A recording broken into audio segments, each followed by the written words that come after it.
My name is Louis Coleman. I am 69 years old and I am a retired architect. To my only son, Terrell, I am just a simple old man, a burden he has to take care of in my old age. He and his new wealthy in-laws certainly thought so. I know this because I came home a day early from my trip. I found my wife Diane crying all alone in our living room, but from the kitchen, I could hear my son laughing. He was laughing loudly with his in-laws as they measured my walls, planning to move me and my wife down into the basement. They thought I was finished. They thought I was powerless. They didn't know that the simple old man they were trying to throw away was secretly a multimillionaire, and they didn't know that I had already set the trap for them. Before I continue this story, tell me in the comments where you are listening from. And please like and subscribe if you believe that respect for our elders is non-negotiable. The flight from Chicago had been smooth. I decided not to call. At 69, you don't get many chances to surprise the woman you've loved for 45 years. I pictured Diane's face, that slow smile that still made my heart ache. I turned my key in the lock. The house was quiet. Too quiet. "Diane," I called out, dropping my carry-on bag in the foyer. "I'm home, baby." The only answer was a muffled sound from the living room. I walked in and my good mood evaporated. Diane was curled up on the sofa, the one we bought together in 1985. Her shoulders were shaking. She was crying a deep, painful kind of sob that tore right through me. "Diane, honey, what is it? What's wrong?" She jumped, startled. Her eyes were red and swollen. "Louis, you're not supposed to be home until tomorrow. I took an earlier flight. What happened? Did someone hurt you?" She shook her head, trying to wipe the tears from her face. They're here, Louis. In the kitchen."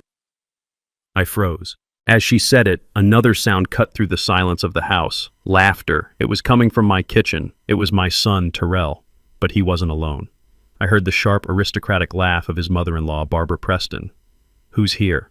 I asked, though my stomach already knew the answer. "Terrell," Diane whispered as if she were afraid to say their names. "And Heather. And her parents. They just showed up an hour ago. They're measuring." Measuring. The word made no sense. I left Diane on the sofa and walked down the hall. The laughter got louder. They were comfortable. They were happy. While my wife cried 20 feet away. I stood in the doorway of my own kitchen. The scene in front of me felt like a betrayal. Terrell, my son, was holding one end of a metal tape measure. His wife, Heather, was scribbling notes on a pad. And her parents, Richard and Barbara Preston, were standing by my refrigerator sipping what looked like my good whiskey. "I'm telling you, Richard," Barbara said, swirling the glass. "This entire wall has to go. We can knock it out and put a massive Calicut marble island right here." Richard Preston, a man who always looked like he was smelling something bad, nodded. "Good bones, but the whole thing is dated. Look at this cabinetry. Oak. It's pathetic." Heather laughed. "I know, Daddy. It's awful. But once we get the new appliances in, it'll be fabulous. Won't it, Terrell?" My son, my 38-year-old son, just nodded, his eyes shining with a greedy light I had never seen before. "It's going to be amazing, honey. Absolutely amazing." "Terrell." My voice cut through the air like a razor. Terrell dropped the tape measure. It clattered to the tile floor with a loud metallic crash. "Dad." He went pale. "Dad, what are you doing home? Your flight was tomorrow." "I live here," I said, my voice dangerously calm. "A better question is, what are you doing? And why is your mother crying in the living room?" The Prestons turned to look at me. There was no surprise in their eyes, no shame, just annoyance, as if I were a servant who had interrupted dinner. "Oh, Louis, you're back," Barbara said, taking a delicate sip of my whiskey. "Don't be so dramatic. Diane is just being emotional. We were just planning the remodel." "My remodel?" I asked. Heather stepped forward. She was a tall, thin woman who always dressed in sharp angles, and her personality matched. She put her hand on her hip. "Yes, Dad, we're telling you now. Terrell and I are moving in." I looked at Terrell. He wouldn't meet my eyes. He was staring at the floor like a child who'd been caught. "Moving in, of course," Heather said, as if I were slow. "Our apartment is lovely, but it's a rental. This house, well, it's going to be Terrell's anyway.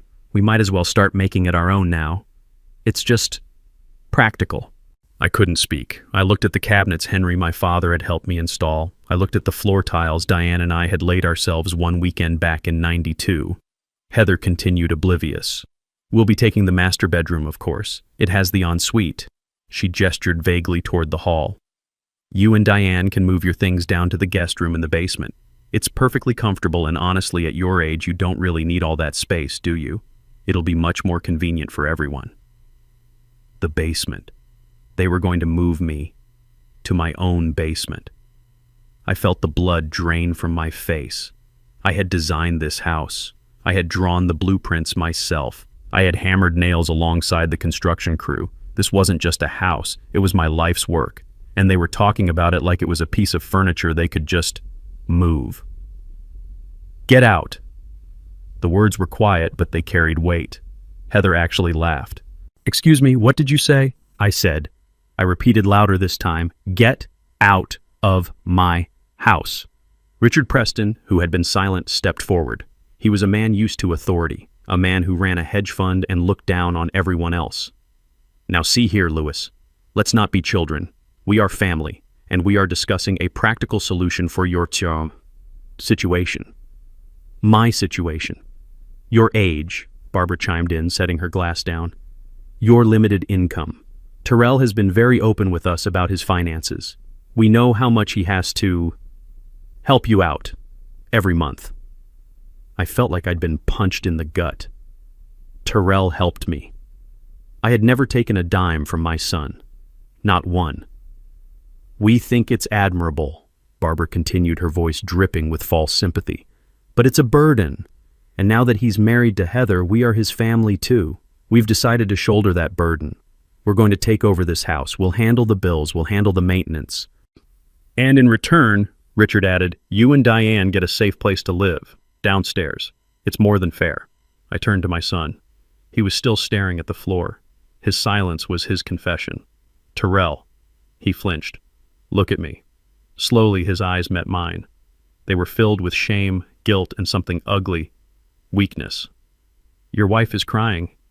I said, my voice shaking with a rage so profound it scared me. These people who I have never invited into my home are drinking my liquor and dividing my house like spoils of war. Tell them to get out. Tell them Terrell, now. This was it. The moment of truth. The moment my son would stand up and be the man I raised him to be. Terrell looked at me. He looked at Heather. He looked at her wealthy, powerful parents. And then he broke. Dad, just listen, he pleaded. Just stop making a scene. You're embarrassing me. Embarrassing him. They're right, Dad. He said the words tumbling out in a desperate rush.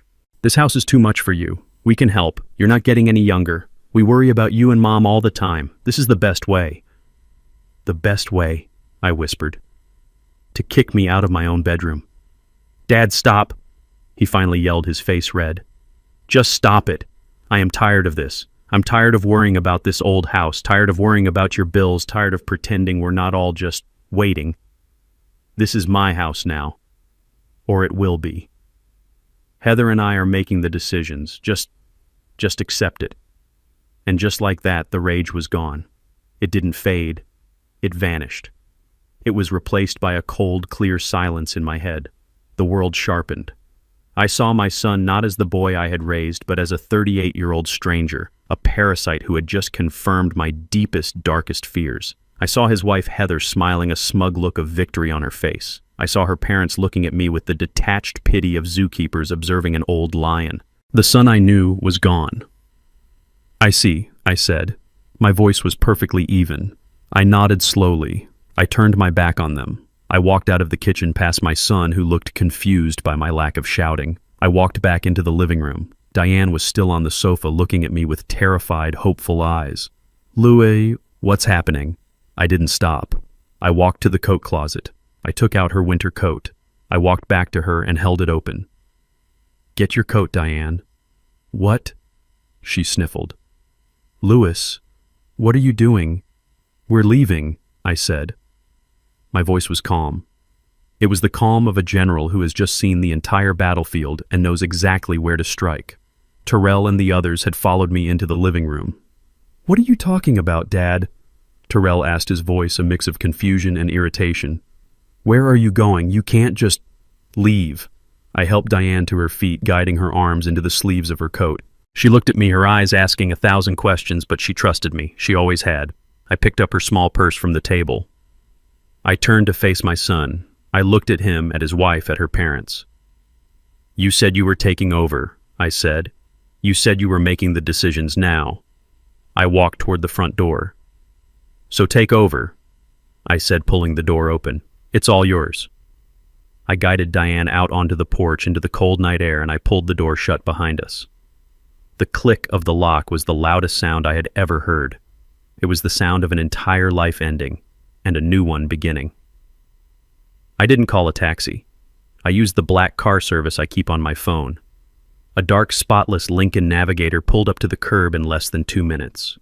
Diane was shivering beside me, whether from the cold night air or from the shock I couldn't tell. She looked at the expensive car, then at me, her eyes wide with confusion. "Louis, what are we doing? Where are we going?" "We're going somewhere safe, Diane. Get in." The driver held the door for her. I gave him the address. The Four Seasons, downtown.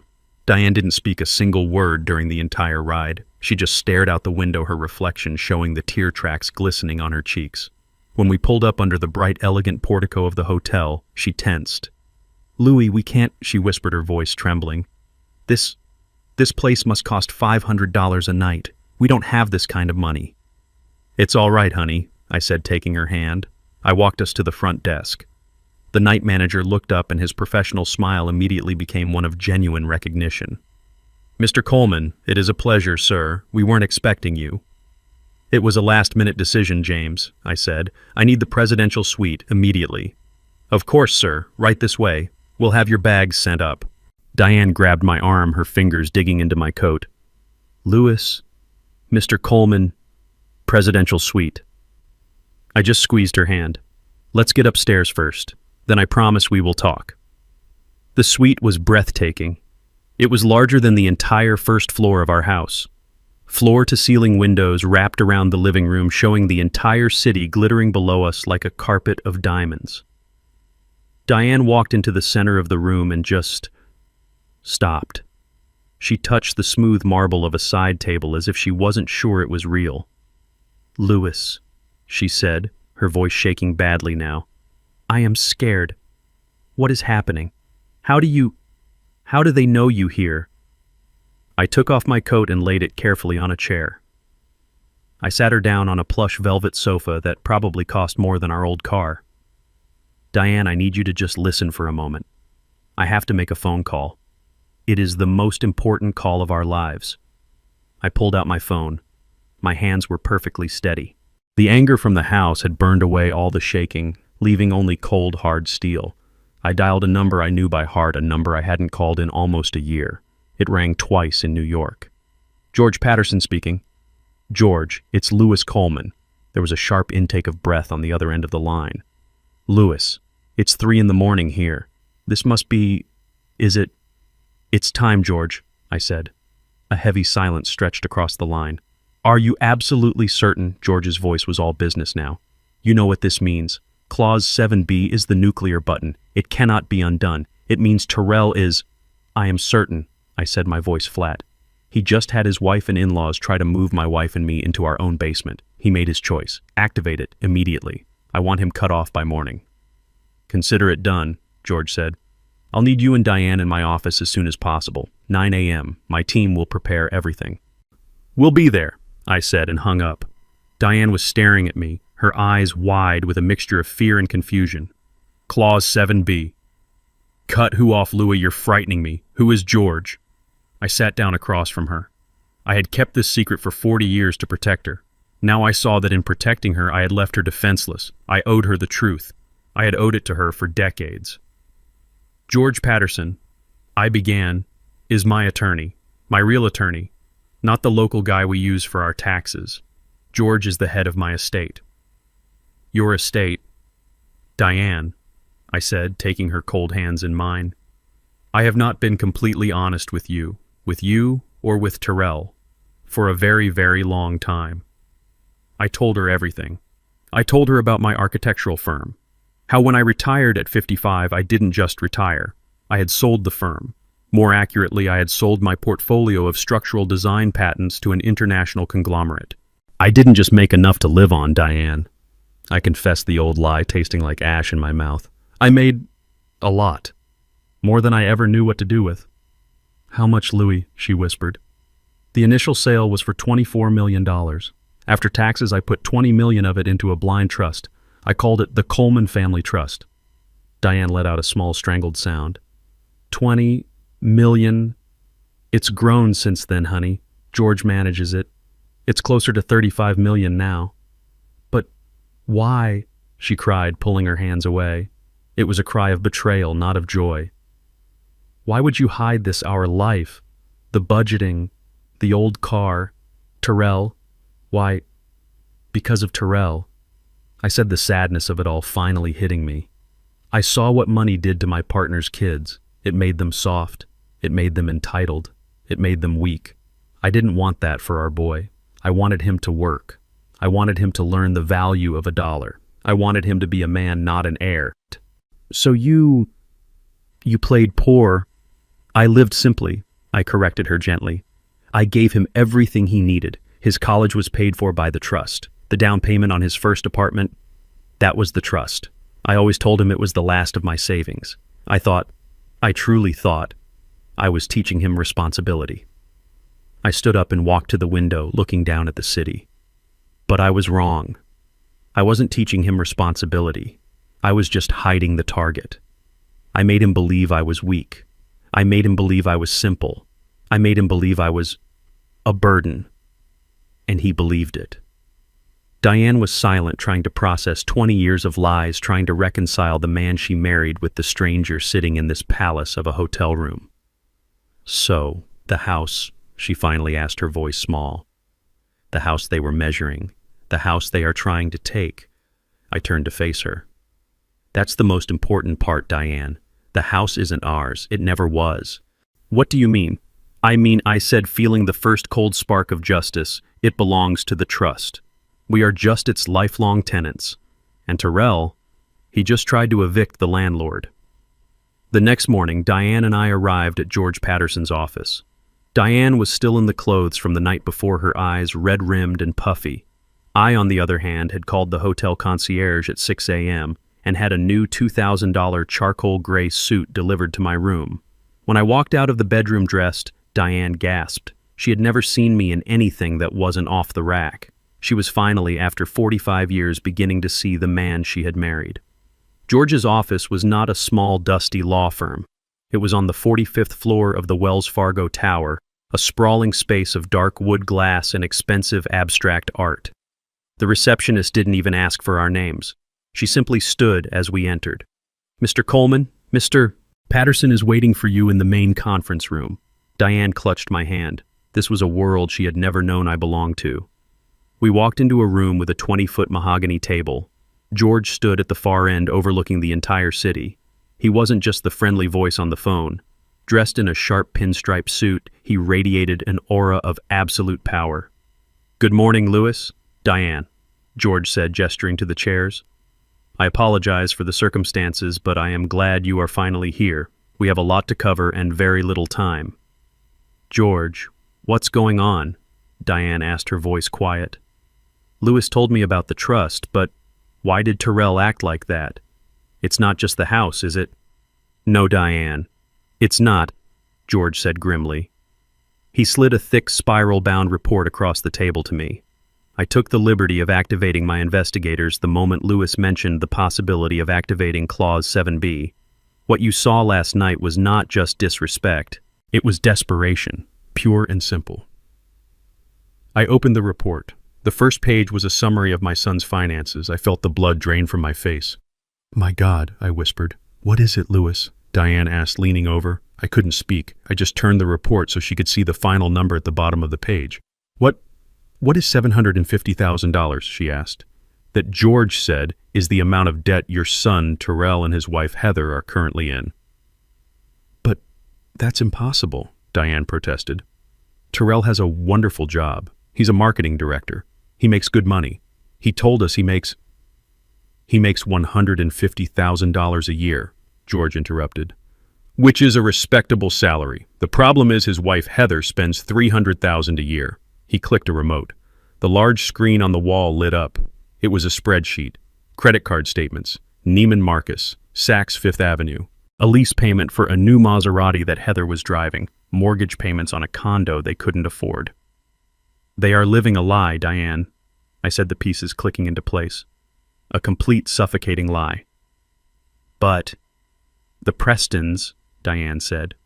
Heather's parents. They're rich. Surely they're helping.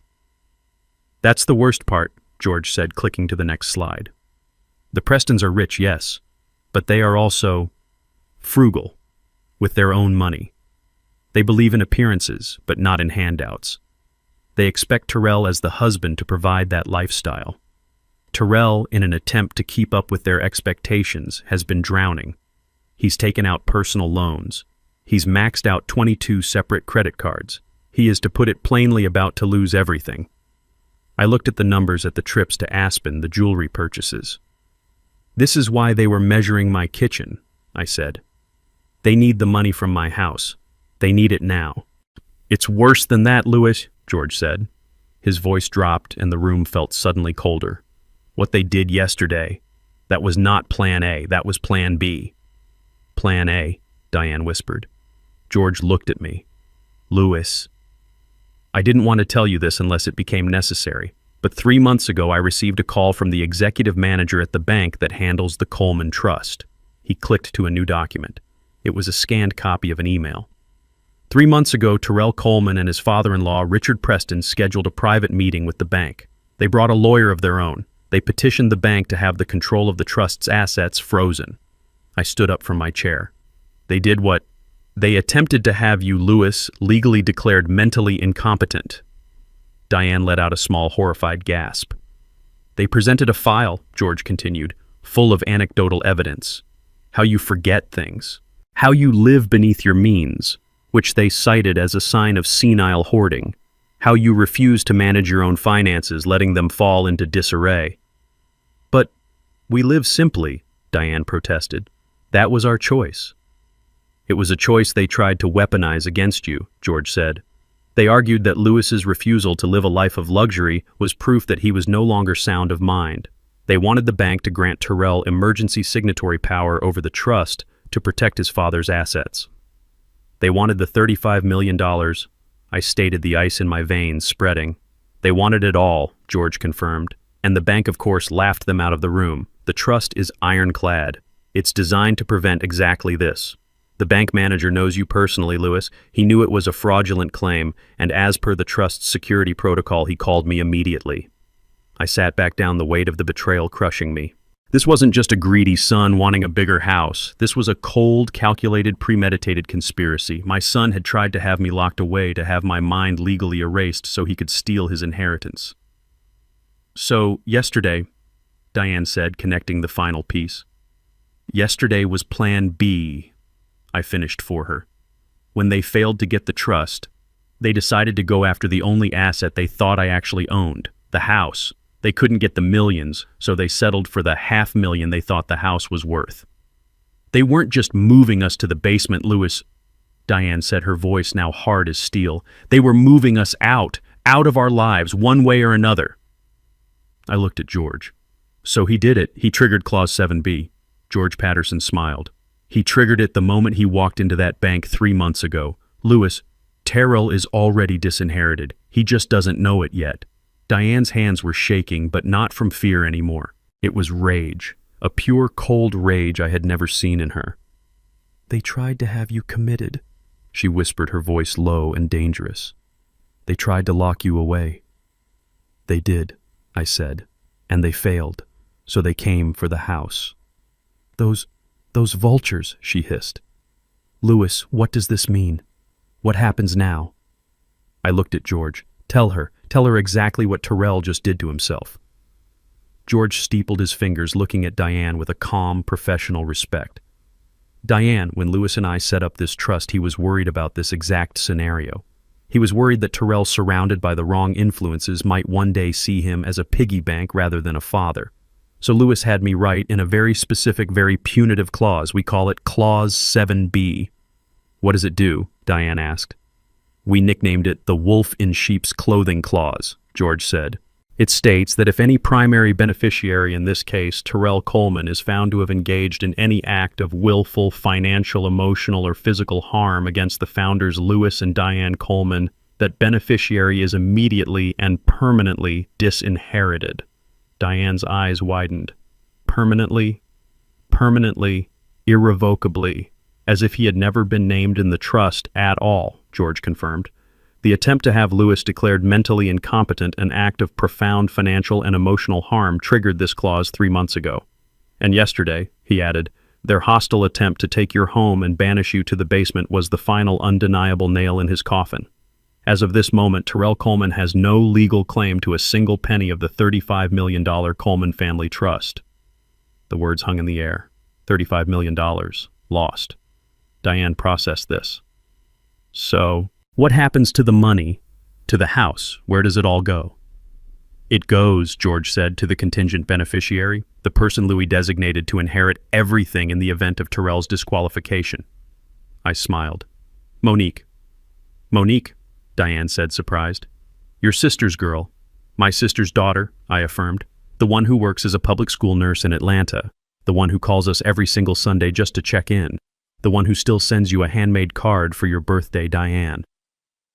George nodded. I called Monique this morning.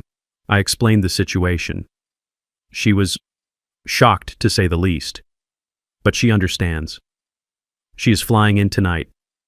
As of this moment, your niece is the legal heir to the entire estate, including the house at 124 Willow Creek. A heavy silence fell as we absorbed the sheer scale of the shift. Then a slow, cold smile spread across my face. He doesn't know, I whispered. No, George said. He has no idea. He just thinks he's dealing with a tired old man who lives in a house he can steal. They want the house, I said, a plan forming in my mind. They are so desperate for that $500,000 they are willing to destroy our lives for it. So, I said, looking at George, let's give it to them. Diane looked at me. Louis, what are you talking about? The trap, Diane. They set their trap. Now we set ours. George caught on immediately. His eyes lit up. Oh, that is brilliant, Louis. Diabolical and perfectly legal. What are you two planning? Diane asked, her voice a mix of fear and excitement. George leaned forward. Your family. Diane thinks you are weak, old, and senile. They think they've won. They think Louis ran away last night like a scared dog. They are arrogant, greedy, and stupid. We are going to use that arrogance against them. We are going to draft a new document, a transfer of property and care agreement. It will look official, I added. It will say that we, Louis and Diane Coleman, in our frail state, agree to hand over the deed to the house. In exchange, George continued, for Terrell and Heather assuming all responsibility for our care. They won't be able to sign it fast enough, but the fine print, Diane, the fine print will be a work of art. What will it say? It will say, George beamed, that they, Terrell and Heather Coleman, along with their witnesses Richard and Barbara Preston, do hereby acknowledge and confirm that Louis and Diane Coleman are in a vulnerable state, suffering from diminished capacity, and are unable to make their own financial and personal decisions. It will state that they are willingly and knowingly assuming control of all assets for this reason. It's not a transfer, it's a confession. A signed, witnessed, notarized confession of conspiracy and elder abuse. My heart was pounding now, not with fear, but with a cold, righteous fury. It's perfect, I said. They'll be so blinded by the prize they will sign their own death warrant. Let's do it, Diane said, her voice firm. I picked up my phone. My hand was steady. I dialed Terrell's number. He answered on the first ring. He must have been staring at his phone, panicking. Dad! Dad! Where are you, Mom? Is she okay? We've been so worried. His voice was a perfect imitation of a concerned son. It made me sick.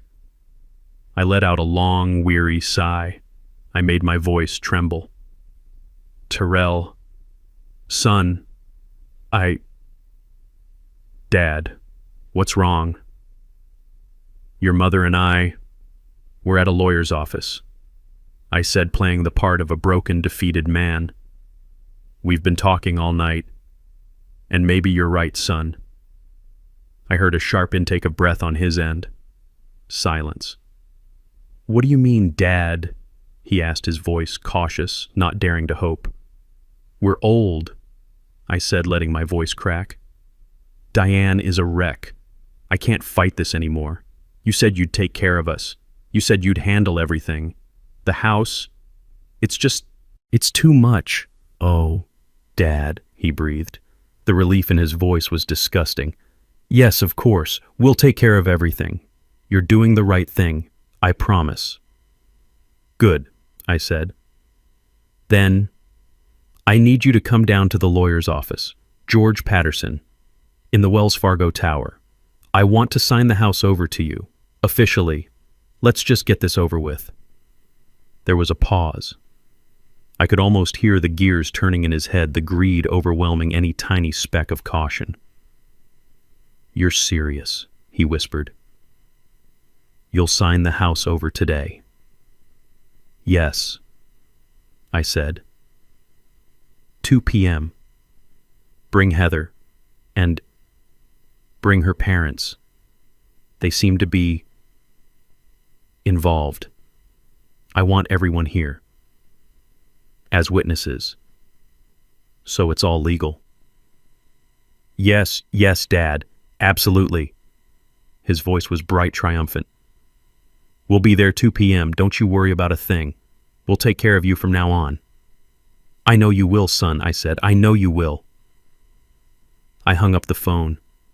I looked at Diane, her face pale but resolute. I looked at George, who was already dictating the terms of the agreement to his assistant. He's hooked, I said. George smiled. The trap is set. At precisely 2 o'clock in the afternoon, the heavy glass doors of the conference room swung open. My son Terrell and his wife Heather entered first. They were followed closely by her parents Richard and Barbara Preston. They were not the same people from the night before. They had gone home showered and dressed for what they clearly believed was their coronation day. Terrell wore his most expensive-looking suit, a navy blue one I'm sure was bought on credit. Heather was in a bright white pantsuit looking like a triumphant CEO about to close a major deal. Barbara Preston was dripping in gold jewelry, her smile sharp and predatory.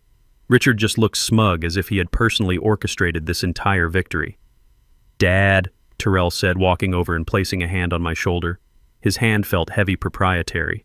I'm so glad you're seeing reason. This is for the best, for everyone. Heather glided over to Diane. Mother Diane, she said, her voice dripping with fake honey. You look so tired, poor thing. Don't you worry. From now on, we'll handle everything. You won't have to lift a finger. You won't regret this.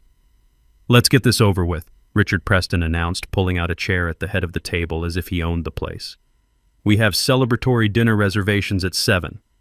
George Patterson, ever the professional, gestured for them to sit. Thank you all for coming on such short notice. As Mr. Coleman expressed to his son, he and Mrs. Coleman have had a long night of discussion and have come to a significant decision. He slid 4 thick, professionally bound documents across the polished mahogany table. This, George said, is the care and property transfer agreement. It's a comprehensive document. Heather's eyes were practically glued to the cover sheet. She was vibrating with impatience. Let me summarize the key points. George continued, his voice a calm, legal monotone. The agreement states that Mr. and Mrs. Lewis Coleman, the founders, agree to transfer the full deed and title of the property at 124 Willow Creek to Mr. and Mrs. Terrell Coleman. Heather let out a small, sharp sigh of relief. In exchange, George went on, Mr. and Mrs. Terrell Coleman agree to provide comprehensive lifetime care for the founders. This includes, but is not limited to, housing, medical supervision, and all financial management. Yes, absolutely, we agree, Heather said, reaching for the pen in the center of the table. 100%. Where do we sign? George held up a hand. Patience, Mrs. Coleman. We must do this by the book.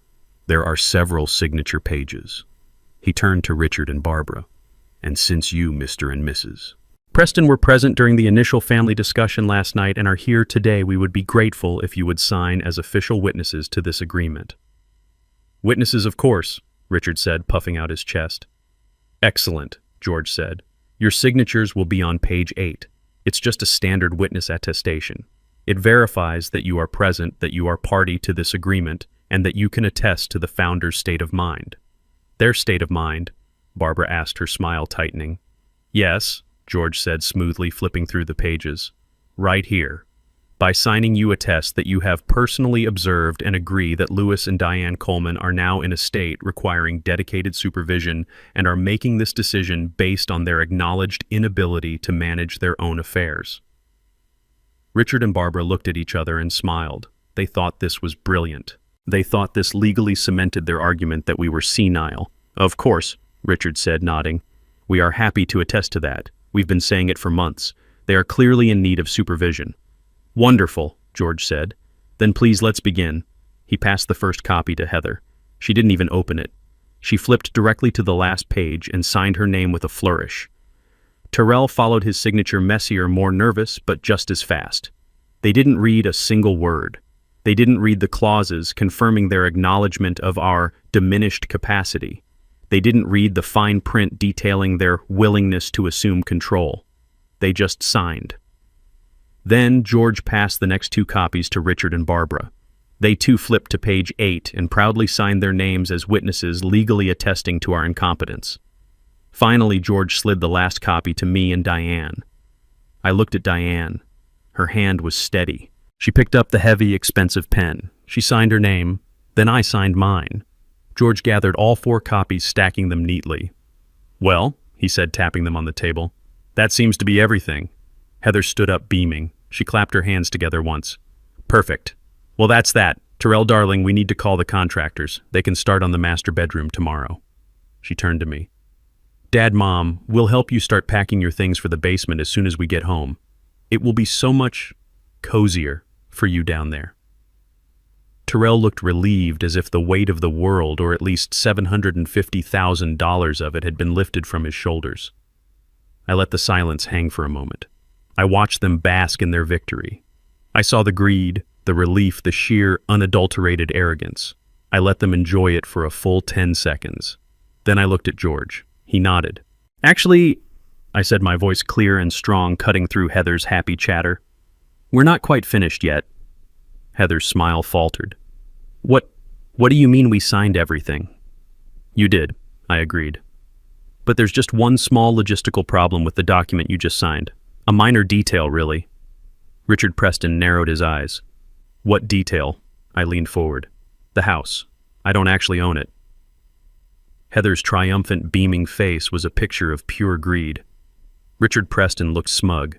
He felt he had just successfully brokered the deal of a lifetime, securing his daughter's future by helping to dispose of her inconvenient in-laws. Actually, Mrs. Coleman, you are not quite finished yet, George said. His voice had changed. The friendly, accommodating tone was gone. In its place was a sharp, cold precision, the voice of a lawyer who was no longer negotiating but dictating. Heather, who was already turning toward the door, stopped. What do you mean, we signed the papers? It's done. I mean, George said, there is a small technical problem with the care and property transfer agreement you just signed. Richard Preston let out an impatient, condescending sigh. What problem? It's a standard transfer agreement. I'm a lawyer myself, Patterson, or at least I was. I know how these things work. Do you now? George asked, raising an eyebrow. Yes, Richard said dismissively. We checked the county records before we even came here. The property at 124 Willow Creek is registered to Louis Coleman. He just signed his rights over. It's finished. Let's go. George Patterson smiled. It was not a nice smile. It was the smile of a hunter who had just watched the wolf walk right into a steel trap. That's where you are fundamentally wrong, Mr. Preston. You checked the public records. But you didn't, or rather couldn't, check the trust records. You see, Mr. Coleman's name is indeed on that deed, but it's listed only as the trust manager. The air in the room crackled. Tyrell, who had been looking relieved, now looked confused. What are you talking about? What trust? The actual legal and indisputable owner of that property, George continued, and has been for the past 20 years, is the Coleman Family Trust. The what? Heather's voice was a high-pitched squeak. The Coleman Family Trust, I said, speaking up for the first time since they had entered. My trust. The one I established in 2005, right after I sold my company. Tyrell looked at me, his face a mask of total blank confusion. You have a trust? What? Like a small bank account for retirement? No, son. I said, leaning forward. Not like a small bank account, like all the bank accounts. Barbara Preston let out a short, ugly laugh. A trust. Don't be ridiculous. You live in that sad little house. You drive that 10-year-old car. You're just a retired architect. What could you possibly have in a trust? A few $1,000s, this is a pathetic waste of our time. I looked at Barbara. I let her arrogance, her complete and total misjudgment hang in the air. I let her feel superior for one last glorious second. George, I asked, my voice calm, what is the current valuation of the Coleman Family Trust? George looked down at a different folder, a thick one they had not seen before. As of this morning's market open, Mr. Coleman, the trust's liquid and fixed assets are valued at $35,421,000 and change.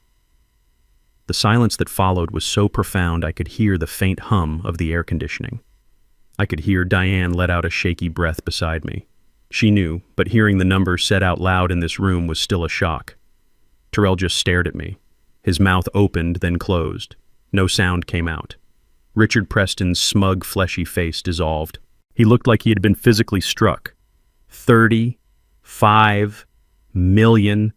But the most beautiful reaction, the one I will treasure, was Heather's. Her face went through a rapid, spastic series of emotions. First complete confusion, then total disbelief, then a wild, ecstatic, all-consuming joy. Her eyes lit up like a Christmas tree. 35 million, she breathed, looking at Terrell, her voice trembling. Baby, we're rich. She actually started to laugh, a high-pitched, hysterical sound that was half sob. He has $35 million. Oh my God, Terrell, we're rich.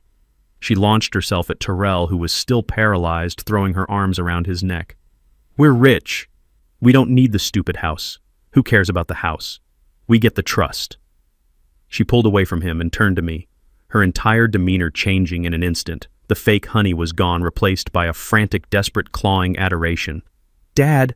Oh, Dad, I mean Louis. I knew it. I always knew you were special. I always told Terrell your father is such a dignified man, so wise. Stop. My voice was cold. It cut through her hysterical rambling and stopped her mid-sentence. What? She asked, her smile faltering. You're not rich, I said. He's not rich. You get nothing. She froze. What? What do you mean, Terrell? He's your son. He's the beneficiary. He was, I said. But the agreement... Heather stammered, pointing frantically at the documents on the table. We signed. We have a deal. Ah, yes, George Patterson said, picking up the stack of papers they had so eagerly signed. He held them up. The Care and Property Transfer Agreement. Thank you for this. It is an incredibly valuable document. Heather looked at her father, confused. See, it's valuable. Oh, it is, George agreed, but not as a transfer of property. As I said, that part is completely void, since Louis doesn't own the house he was transferring to you. No, this document is valuable. As a confession. Richard Preston's face went from pale to a sickly gray. He finally understood. A confession, Terrell whispered. Yes, I said, looking right at my son.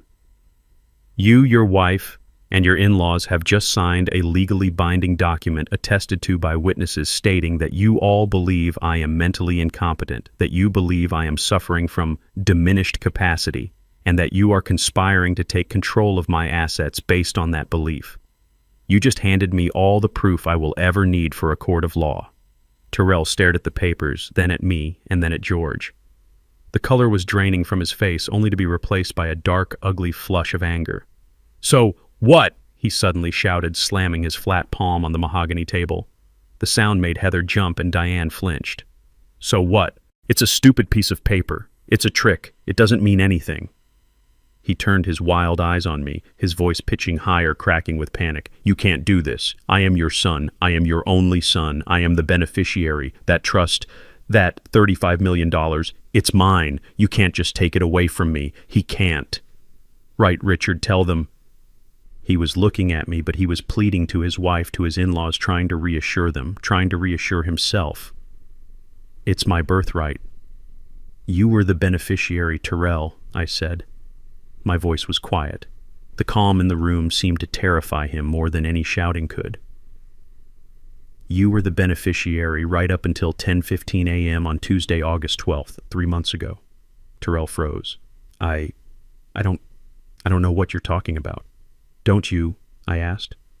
August 12th, a meeting at the First National Trust Bank. You, your father-in-law Richard here, and a lawyer from his firm.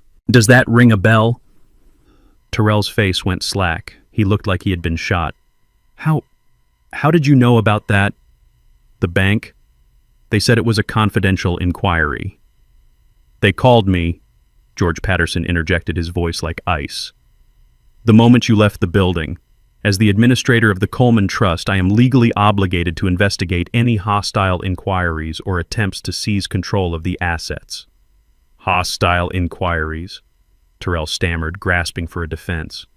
I was just asking questions. I was worried about him, about his state. You were not asking questions, Terrell, I said, finally standing up. I felt tall. I felt powerful. You were making accusations.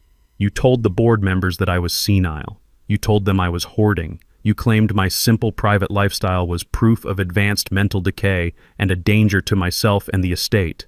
You brought a lawyer and you petitioned the board to have me declared mentally incompetent and to grant you emergency signatory power over all $35 million. That, George said, was a profound tactical error, because that singular act of profound willful betrayal triggered Clause 7B. Clause 7B, Heather whispered, her face ashen. What is Clause 7B? That, I said, is the part of the trust I prayed to God I would never have to use. I walked around the table until I was standing right in front of my son. He was shaking. When I set up this trust, I knew your heart, Terrell. I knew it was good, but I also knew your weakness. I knew you were easily influenced.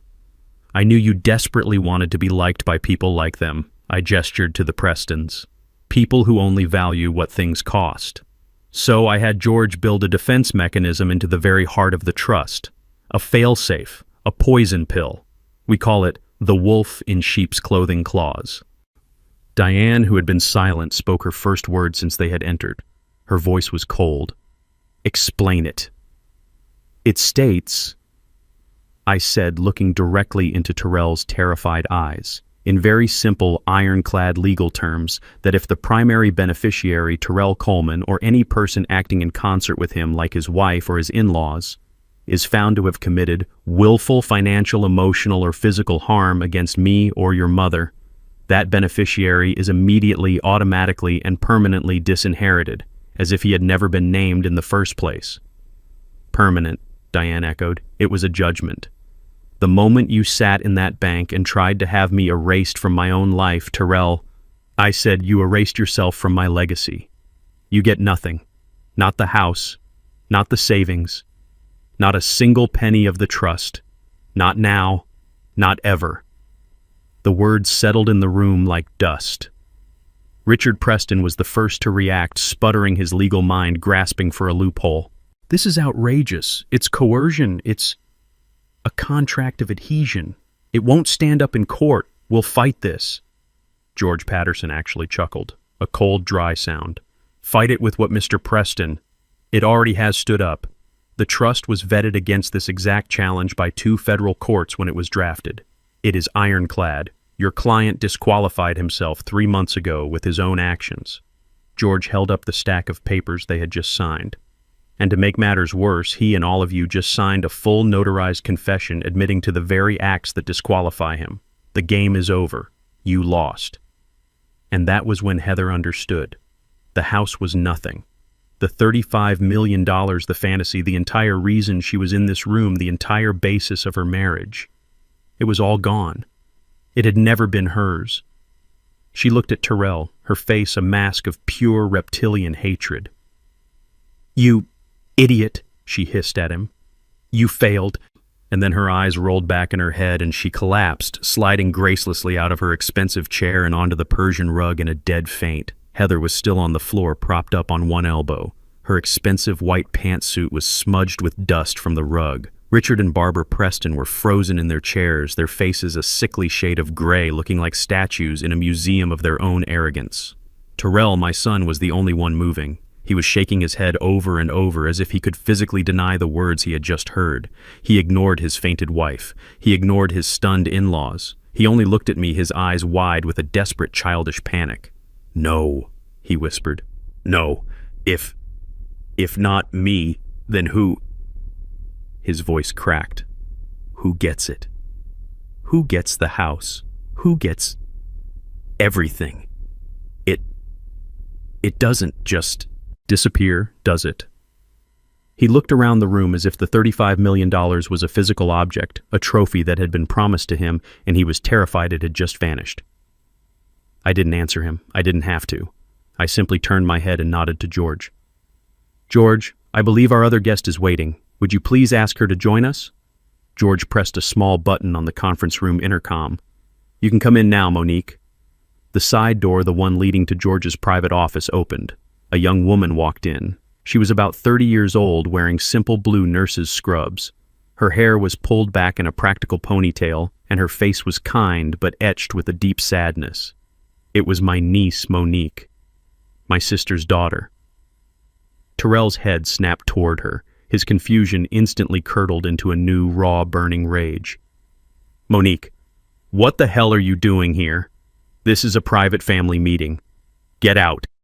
On the floor, Heather had managed to sit up. Her hair was a mess and her makeup was starting to run. She saw Monique and her face twisted in contempt. "The nurse. What is she doing here? Is she here to check on our blood pressure? Get her out." Monique stopped a few feet from the table. She looked at Terrell, not with anger, but with a profound, steely pity. "Hello, Terrell. I'm here because Uncle Louis and Aunt Diane asked me to be." "She is here," George Patterson said, his voice cutting through the tension, "as the contingent beneficiary of the Coleman Family Trust." Terrell just stared. The what?" "As of 9 a.m. this morning," George continued, "upon your legal and permanent disqualification under Clause 7B, the status of primary beneficiary was dissolved. As per the Trust's bylaws, all assets, rights, and titles transfer immediately to the contingent beneficiary. In this case, Ms. Monique Johnson." George looked at Monique and nodded. "As of 9 a.m. this morning, Monique is the sole heir to the entire $35 million estate." The silence in the room was absolute. Heather, still on the floor, made a small choking sound. Richard Preston looked like he was having a heart attack. Terrell just shook his head, a wild, broken laugh escaping his lips. "Her? You're giving it all to her, a part-time nurse from Atlanta. This is a joke. This is the sickest joke I have ever heard." "It is not a joke, Terrell," Monique said. Her voice was quiet, but it filled the room. She stepped forward and placed a single crisp legal document on the table directly in front of him. It landed with a soft, final thud. "What is this?" Terrell whispered, afraid to touch it. "As the new legal administrator for the trust," Monique said, "which as you now know is the sole owner of the property at 124 Willow Creek, this is a formal legal notice of eviction." Heather scrambled to her feet, her white suit now rumpled and pathetic. "Eviction you can't evict us. That's our house." "No, Heather," Monique said, looking her dead in the eye for the first time. "It is my house now.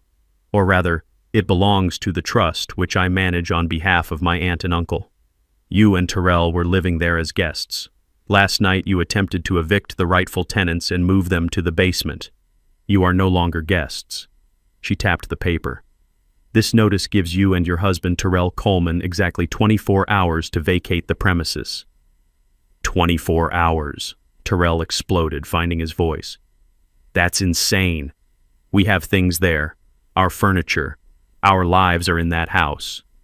You have 24 hours to remove your personal movable belongings." Monique stated, her voice like steel. "Anything left in the house after 2 p.m. tomorrow, including your wife's blueprints for her marble island and your father-in-law's tape measure, will be considered abandoned property. It will be immediately liquidated and the proceeds donated to a charity for the elderly. The locks on all doors will be changed at 2:01 p.m. tomorrow." "You bitch!" Heather shrieked, and she actually lunged across the table. "I would not do that, Mrs. Coleman," George said calmly, stepping directly into her path without even flinching. "You are already facing potential criminal charges for conspiracy to commit elder fraud. Adding assault to that list would be, and I use the legal term here, exceptionally stupid." Heather stopped. Her hand raised her face, a mask of ugly, impotent rage. "As of this moment," Monique said, "you are all trespassing in this office, and if you set foot on the property at 124 Willow Creek again without my or my aunt and uncle's express written permission, I will have you arrested." Terrell ignored her. He ignored everyone. He stumbled past George, past the table until he was standing right in front of me. His face was a wreck of tears, snot, and sweat. "Her," he choked out, jabbing a finger toward Monique. "Over me, her why dad. I am your son, I'm your blood. She's just your sister's kid." I looked at my son. My heart was heavy, not with anger anymore, but with a vast, empty sadness. "You're right, Terrell," I said. "You're my blood, but she—" I turned and gestured to Monique, who was now standing beside Diane, holding her hand. "She is my family. She is the one who calls Diane every Sunday just to talk. She is the one who remembers my birthday not with a text message but with a handwritten card. She is the one who, when Diane had her knee surgery 2 years ago, flew in on her own dime and sat by her hospital bed for 3 days, sleeping in a chair without asking for a single thing in return. You are my son, Terrell. But she is my family." I looked him in the eye. You are just a disappointment." Richard Preston, his face a mask of purple rage, finally understood that the game was over. He was a man who detested losing, and he had just been checkmated in front of his entire family. He grabbed his wife Barbara by the arm, pulling her roughly to her feet. This is preposterous," he sputtered, yanking his suit jacket straight. "A complete farce. We will not stay here to be insulted by this nurse and a senile old man who thinks he's a king." "He's right," Barbara chimed in frantically, brushing imaginary dust from her expensive silk blouse. "We are leaving. Terrell, Heather, get your things. We don't need this charity. We have our own money. We certainly don't need his $35 million. They moved toward the door, a pathetic attempt to regain control to make it seem as if they were rejecting us and not the other way around. Heather, seeing her parents bluster, began to rally. She grabbed Terrell's arm. "Let's go, Terrell. We'll fight this. We'll sue them. We don't need them." "Oh, but I'm afraid you do, Mr. Preston." George's voice, smooth as glass, cut them off. They stopped, their hands just inches from the brass doorknob. "Excuse me," Richard sneered, turning slowly. "I said," George repeated, "I'm afraid you do need them, or rather you needed his money. Please sit back down. We haven't finished the presentation." "We have nothing more to discuss," Richard growled. "On the contrary," George replied, pressing a button on the small remote in his hand. The large projector screen that had been recessed in the ceiling hummed to life, descending silently. "You all came here today under the pretense of caring for Louis and Diane. We are simply trying to understand the full depth of that concern." The screen lit up, displaying a document titled in large, bold letters, "Liability Report, Coleman, Terrell, and Heather." Terrell and Heather froze. "What is this?" Terrell demanded, his voice rising in panic. You have no right. That's private." "It was private," George corrected him, "until you made it the trust's business by attempting to defraud it. As the administrator, I have a fiduciary duty to protect the trust from all credible threats, and you, Mr. Coleman, along with your accomplices, have become the most significant threat of all." He aimed the red dot of a laser pointer at the screen. "You see, we were deeply curious about why you were so desperate. Why try to have your father committed? Why risk everything for this $500,000 house? The $35 million was the obvious prize, but the house, that was a smaller, more desperate move. It implied a severe cash flow problem." George clicked the remote. A long list of credit card accounts filled the screen. American Express Platinum, Chase Sapphire Reserve, Visa Black, 22 different cards in total. "You two," George said, addressing Terrell and Heather directly, "are living a spectacular lie. Your combined income before taxes is approximately $150,000 per year." "That is none of your business." Heather snapped, her face pale. "It is now," George said, "because your combined spending according to these statements from the last 12 months was just over $305,000, a deficit of $155,000. But of course it gets much worse." He clicked again. A new slide showed personal loans, payday advances, and applications for a second mortgage on their condo. "Add it all together," George said, his voice echoing in the silent room. "Your current unsecured high-interest debt totals $754,212.90. "What?" The voice was not Terrell's. It was Heather's. She turned to her husband, her face bone white with a dawning, sickening horror. 700,000, she whispered, her voice barely audible. Terrell couldn't look at her. He was staring at the screen at the numbers that represented his total ruin, all of it exposed under the harsh fluorescent lights. You told me it was 200, she shrieked, her voice cracking. You told me it was a single bad business loan. You lied to me. Terrell finally looked at her, his face crumbling. I was going to fix it. I just needed one big win. You thought what? Heather screamed, tears of rage now streaming down her face. You thought you'd steal my father-in-law's house to pay for your... What is this? This? George said helpfully, clicking to the next slide, is a detailed transaction history from 6 different offshore online sports betting sites. It appears, Mr. Coleman, that the vast majority of this debt isn't from buying your wife expensive bags. It's from gambling. You've gambled away nearly $500,000 you never had. Heather looked like she was going to be physically ill. She backed away from Terrell as if he were contaminated. Richard Preston, however, looked almost relieved. He saw an opening to distance himself. A gambler, he said, his voice dripping with theatrical disgust. My God, Barbara, can you believe it? This con artist married our daughter. He played us all, Barbara agreed, clutching at her pearls. He was going to drag our poor Heather down with him, the liar. Ah, but that's not entirely true, is it? George said, his voice dangerously soft. Richard and Barbara froze. What do you mean? Richard asked. George clicked the remote. The screen changed. Now it read, Preston, Richard, and Barbara, financial inquiry. What is this? Barbara stammered, her fake indignation vanishing. You have no right to our finances. Again, I do, George said. The moment you signed that document as witnesses to a fraudulent act, you legally made yourselves accomplices in this conspiracy. I had to know why a supposedly wealthy man like you, Richard, would risk his entire reputation on such a flimsy, illegal scheme. Unless, of course, you were just as desperate as your son-in-law. The screen lit up with new data. It seems your boutique hedge fund, Mr. Preston, isn't doing so well. In fact, it's been under active investigation by the SEC for serious capital irregularities for the last 6 months. Richard Preston stopped breathing. My investigators found that you have been borrowing heavily from your clients' trust accounts to cover your own catastrophic market losses, George said. You're not just broke, Richard, you're insolvent, and you are about to be indicted. You monster! Barbara shrieked, turning on her husband. You told me the business was fine. You said you were a genius. And you, Richard roared back, his face purple, you told me your mother gave you that money. That's a lie. Oh, isn't it? George said, clicking one last time. And you, Barbara, that generous help you gave your daughter, the money for her Maserati, the down payment on the condo, that wasn't from your husband's successful business. We traced the transactions. You have been systematically draining your own 88-year-old mother's retirement account without her knowledge, an account, I might add, that she kept at our bank. You common thief, Richard howled at his wife. You're one to talk. You fraud. It all fell apart right there. The screaming, the accusations, the raw, ugly truth of their lives exploding in the middle of George's conference room. It was beautiful. George Patterson let them implode for a full minute, a symphony of destruction. Then he cleared his throat. It seems, he said, turning off the screen, plunging the room back into a heavy silence, that you weren't a healthy family trying to help an old man. You were a house of cards already collapsing, and you were all trying to use Louis and Diane as your foundation. The meeting is over.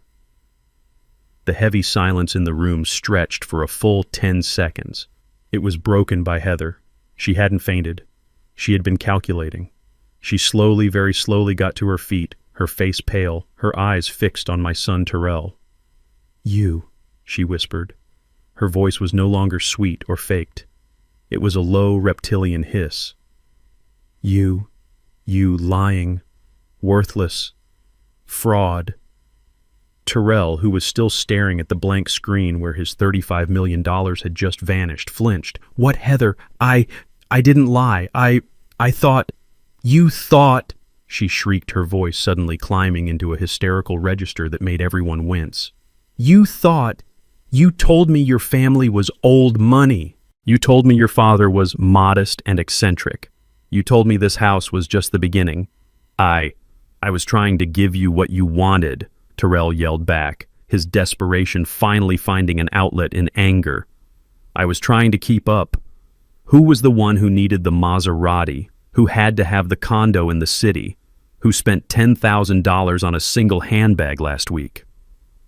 Because you told me we could afford it, she screamed, taking a step toward him, her hands clenched into fists. I was trying to make it work. I was managing it. Barbara Preston, who had recovered from her own shock, stood up. Her voice was dripping with venom. You call $750,000 in gambling debts managing it. You are a degenerate, Terrell. You married our daughter under false pretenses. You are a common con artist. Oh, I'm the con artist. Terrell laughed, a high, broken, terrible sound.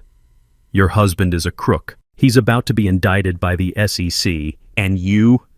He jabbed a finger at Barbara. You stole from your own 88-year-old mother. You're a pack of hypocrites, a family of vampires. Richard Preston let out a roar and lunged across the table. You ungrateful little, I'll kill you. Gentlemen. George Patterson's voice was not loud, but it cut through the chaos like a whip. He stood between Richard and Terrell. That is enough. The room fell silent again, the air vibrating with raw hatred. This, George said, gesturing to the four of them with complete disgust, is a place of business. It is my office. You will not turn it into a whatever this is. The meeting, as I stated before, is over. The trust is secure. The documents are signed. Now I must insist that you take your family disputes elsewhere, immediately. Heather wasn't looking at her parents. She wasn't looking at George. She was just staring at Terrell, and I could see the final cold calculations clicking into place behind her eyes. This wasn't just anger anymore. It was grief. But she wasn't grieving the man. She was grieving the money. So that's it. Terrell whispered, his voice hollow. He saw it too. It was always just the money. Heather, busy gathering her expensive purse, ignored him. You never loved me, Terrell said a little louder. You loved this. He gestured around the opulent office. You loved the idea of this, the $35 million. Heather finally stopped. She turned to face him. Her face was cold, composed, and stripped of all emotion, all the fake love, all the honeyed words. Well, he was rich, she said, her voice flat. And you were too stupid to even inherit it correctly. You couldn't even manage that one simple thing right. That was the bullet. I watched my son absorb it. I saw the last spark of the weak, desperate boy who had tried so hard to please her just die. He straightened up. He looked at her, truly looked at her as if for the very first time. You are a monster, he whispered. Heather just laughed, a short, ugly, humorless bark. No, Terrell, I'm just practical. And you turned out to be a very, very bad investment. She turned to her parents. Let's go. I need a drink. I need to call my lawyer. Wait, Terrell said. She turned back, her face a mask of irritation. What now? Are you going to beg? It won't work. Terrell slowly, deliberately held up his left hand. You forgot this. He twisted the simple gold wedding band off his finger. It was my own father's ring, the one I had given him when he told me he was getting married. He looked at it, then threw it on the polished floor. It skittered across the mahogany and came to rest right at her designer shoes. I'm divorcing you, he said. Heather looked down at the ring. Then she looked back at him.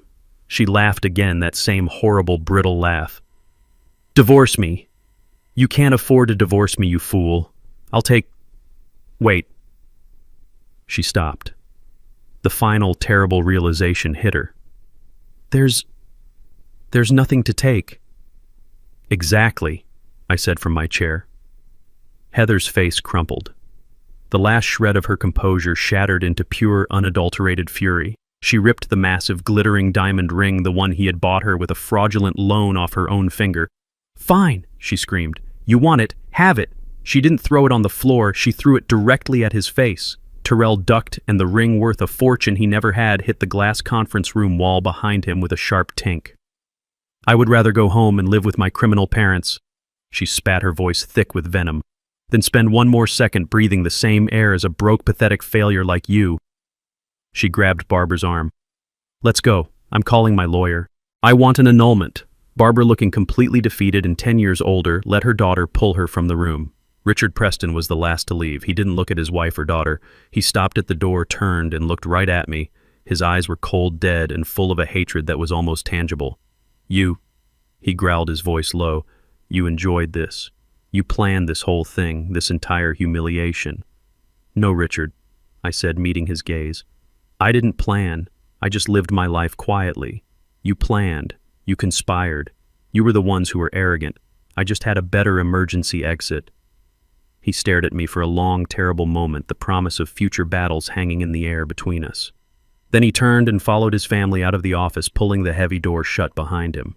The sound of the latch clicking into place echoed in the sudden, profound silence. The heavy glass door clicked shut, and the room was plunged into a sudden, thick silence. The echoes of Heather's screaming and Richard's threats seemed to be sucked out of the room, leaving a vacuum. They were all gone.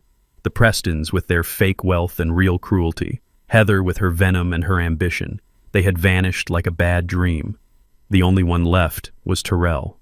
He hadn't left. He couldn't. He was a heap on the floor by the conference room door, a 38-year-old man in a rumpled suit sobbing into his hands. He was a man who had just lost his wife, his in-laws, his house, and a $35 million fortune, all in the span of 15 minutes. He was completely, utterly, and finally alone. Diane let out a long, shaky breath and sat down heavily in her chair. Monique, my niece, moved quietly to stand behind her, placing a comforting hand on her shoulder. George Patterson. My lawyer showed no emotion at all. He walked calmly back to the head of the table. He picked up the signed 10-page care and property transfer agreement, the confession, and tapped it neatly against the table. He placed it carefully into a new unmarked folder. Terrell didn't move. He just knelt on the expensive rug, his shoulders shaking with these awful, gasping, choked sobs. They were the sounds of a child who finally understands far too late that he is in terrible, irreversible trouble. I wanted to feel something, pity, anger, anything, but I just felt empty. I felt a vast, aching sadness for the boy I had raised and the man he had failed to become. I let him cry for a long, heavy minute. He needed to feel the absolute bottom of the pit he had dug for himself. Finally, George cleared his throat. Mr. Coleman. Terrell flinched at the formal name. He slowly, painfully pushed himself up from the floor. His face was a wreck, red and swollen, his suit stained with his own tears. He looked at George, his eyes wild with terror. Please, Terrell whispered. His voice was hoarse. Just let me go. I'll leave. I'll go to a motel. I won't bother you again. I have nothing. It's over. George Patterson stared at him, his face impassive. You are mistaken, Mr. Coleman. You still have a great many things. Terrell looked confused. What? You have criminal liabilities, George stated. Terrell's head snapped up. What are you talking about? It's over. It's a family matter, an inheritance thing. You won. You took it all. This was never a meeting about an inheritance, Terrell, George said, his voice dropping, becoming the sharp, clinical voice of a prosecutor. This was a meeting to finalize the evidence against you. You seem to be under the impression that this ends here. It does not. It ends in a courtroom. Evidence for what? For what? George actually pulled a new yellow legal pad from his briefcase and clicked his pen. Let's list them, shall we? First, he said, conspiracy to commit felony elder fraud. You, your wife, and your in-laws conspired to deprive your parents of their legal property by making fraudulent claims of mental incompetence. He held up the stack of papers they had all signed. A charge to which you have all very helpfully just confessed to in writing, with witnesses.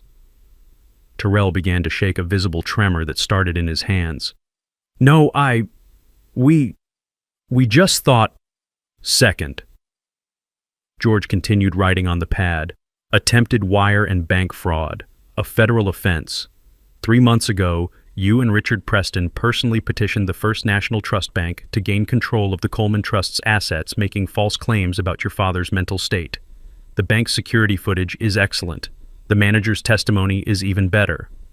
I was just worried about him, Terrell pleaded.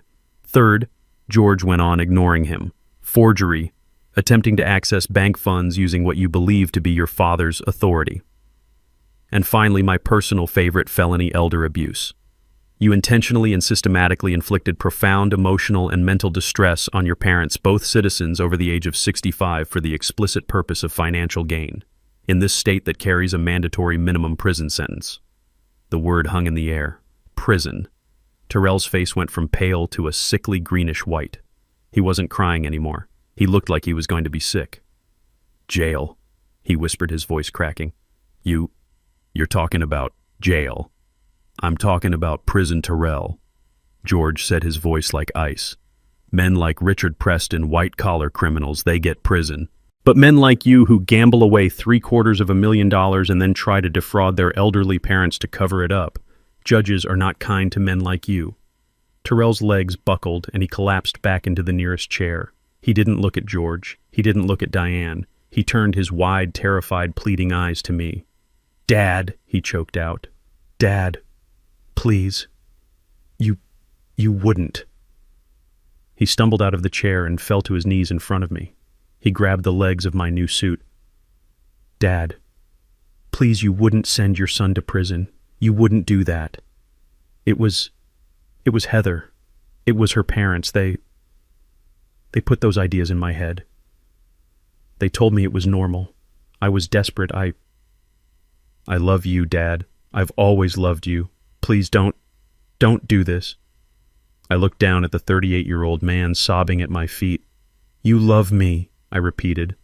The words felt like gravel in my mouth. You tried to have me declared insane and locked away in a nursing home, Terrell. Is that what love looks like to you? You stood in my kitchen in my house and you told me I should just accept being moved to the basement. I didn't, he sobbed. I was scared. You were greedy, I said. And now you are pathetic. You ask me if I would send my son to prison. Let me ask you, would a son try to send his father to a mental asylum? You already have my answer. You gave it to me yourself last night. I looked at George. George, is there a way for him to avoid this? Terrell looked up, his face slick with tears, a new desperate hope flooding his eyes. Yes, George said. As I told Mr. Coleman before this meeting, he is, conditionally, merciful. He is willing to instruct my office not to forward this entire beautiful airtight file to the district attorney's office. Anything, Terrell cried, still on his knees. I'll do anything, Dad. I swear, anything. On one, George said, very specific set of conditions. They are absolute. They are non-negotiable. Do you understand? Terrell nodded frantically. Yes, just tell me. First, George said, you will sign the full and detailed confession of your actions which my team has already prepared based on the document you signed earlier. Second, you will sign the divorce papers we are drafting right now, citing irreconcilable differences and waiving all claims to any community property present or future. Third, you will agree to a permanent 500-mile restraining order against Heather Preston and her parents. We must ensure you are never again under their toxic influence. Yes, I'll do it, Terrell said, nodding, grabbing at the chance. Is that it? I'll sign it all. I'll do it right now. And fourth, George said, his voice dropping, the most important condition, the one that Mr. Coleman, your father, designed himself. The heavy glass door clicked shut, plunging the room into a sudden, thick silence. The echoes of Heather's screaming and Richard's threats seemed to be sucked out of the room, leaving a vacuum. They were all gone. The Prestons with their fake wealth and real cruelty. Heather with her venom and her ambition. They had vanished like a bad dream. The only one left was Terrell. He hadn't left. He couldn't. He was a heap on the floor by the conference room door, a 38-year-old man in a rumpled suit sobbing into his hands. He was a man who had just lost his wife, his in-laws, his house, and a $35 million fortune, all in the span of 15 minutes. He was completely, utterly, and finally alone. Diane let out a long, shaky breath and sat down heavily in her chair. Monique, my niece, moved quietly to stand behind her, placing a comforting hand on her shoulder. George Patterson. My lawyer showed no emotion at all. He walked calmly back to the head of the table. He picked up the signed 10-page care and property transfer agreement, the confession, and tapped it neatly against the table. He placed it carefully into a new, unmarked folder. Terrell didn't move. He just knelt on the expensive rug, his shoulders shaking with these awful, gasping, choked sobs. They were the sounds of a child who finally understands far too late that he is in terrible, irreversible trouble. I wanted to feel something. Pity, anger, anything. But I just felt empty. I felt a vast, aching sadness for the boy I had raised and the man he had failed to become. I let him cry for a long, heavy minute. He needed to feel the absolute bottom of the pit he had dug for himself. Finally, George cleared his throat. "Mr. Coleman." Terrell flinched at the formal name. He slowly, painfully pushed himself up from the floor. His face was a wreck, red and swollen, his suit stained with his own tears. He looked at George, his eyes wild with terror. "Please," Terrell whispered. His voice was hoarse. Just let me go. I'll leave. I'll go to a motel. I won't bother you again. I have nothing. It's over." George Patterson stared at him, his face impassive. "You are mistaken, Mr. Coleman. You still have a great many things." Terrell looked confused. "What?" "You have criminal liabilities," George stated. Terrell's head snapped up. What are you talking about? It's over. It's a family matter, an inheritance thing. You won. You took it all." "This was never a meeting about an inheritance, Terrell," George said, his voice dropping, becoming the sharp, clinical voice of a prosecutor. "This was a meeting to finalize the evidence against you. You seem to be under the impression that this ends here. It does not. It ends in a courtroom." "Evidence for what?" "For what?" George actually pulled a new yellow legal pad from his briefcase and clicked his pen. "Let's list them, shall we?" "First," he said, "conspiracy to commit felony elder fraud. You, your wife, and your in-laws conspired to deprive your parents of their legal property by making fraudulent claims of mental incompetence." He held up the stack of papers they had all signed. "A charge to which you have all very helpfully just confessed to in writing, with witnesses." Terrell began to shake a visible tremor that started in his hands. "No, we just thought." "Second," George continued writing on the pad, "attempted wire and bank fraud, a federal offense. 3 months ago, you and Richard Preston personally petitioned the First National Trust Bank to gain control of the Coleman Trust's assets, making false claims about your father's mental state. The bank's security footage is excellent. The manager's testimony is even better." I was just worried about him," Terrell pleaded. "Third," George went on, ignoring him, "forgery, attempting to access bank funds using what you believe to be your father's authority. And finally, my personal favorite, felony elder abuse. You intentionally and systematically inflicted profound emotional and mental distress on your parents, both citizens over the age of 65, for the explicit purpose of financial gain. In this state that carries a mandatory minimum prison sentence." The word hung in the air. Prison. Terrell's face went from pale to a sickly greenish white. He wasn't crying anymore. He looked like he was going to be sick. "Jail," he whispered, his voice cracking. You're talking about jail." "I'm talking about prison, Terrell," George said, his voice like ice. "Men like Richard Preston, white-collar criminals, they get prison. But men like you who gamble away $750,000 and then try to defraud their elderly parents to cover it up. Judges are not kind to men like you." Terrell's legs buckled and he collapsed back into the nearest chair. He didn't look at George. He didn't look at Diane. He turned his wide, terrified, pleading eyes to me. "Dad," he choked out. "Dad, please. You wouldn't." He stumbled out of the chair and fell to his knees in front of me. He grabbed the legs of my new suit. "Dad, please. You wouldn't send your son to prison. You wouldn't do that. It was Heather. It was her parents. They put those ideas in my head. They told me it was normal. I was desperate. I love you, Dad. I've always loved you. Please don't do this." I looked down at the 38-year-old man sobbing at my feet. "You love me," I repeated. The words felt like gravel in my mouth. "You tried to have me declared insane and locked away in a nursing home, Terrell. Is that what love looks like to you? You stood in my kitchen in my house and you told me I should just accept being moved to the basement. I didn't," he sobbed. I was scared. You were greedy, I said.